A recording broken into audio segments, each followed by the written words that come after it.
Hi! అందరు మంచిగున్నారా? ఇవాళ పొద్దుటి నుండి చిన్నగా రెయిన్ పడతనే ఉన్నది. ఫ్లవర్స్ చూడండి ఎంత బ్యూటిఫుల్‌గా కనపడుతున్నాయి వర్షం చినుకులలో. Lily flowers, pink rose flowers and red rose flowers.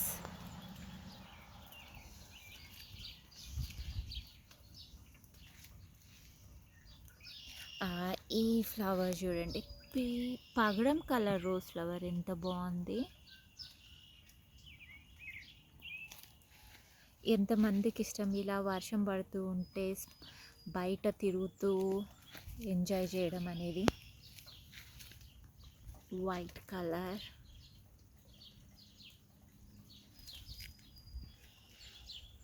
Just ఊరికనే ఒక చిన్న గ్లాన్స్ మా ఇంటి దగ్గర ఎలా ఉంటుంది వర్షం పడుతూ ఉంటే. ఇక్కడ ఒక చిన్న బర్డ్ చూడండి ఎంత మంచి ఎంజాయ్ చేస్తుందో బయట.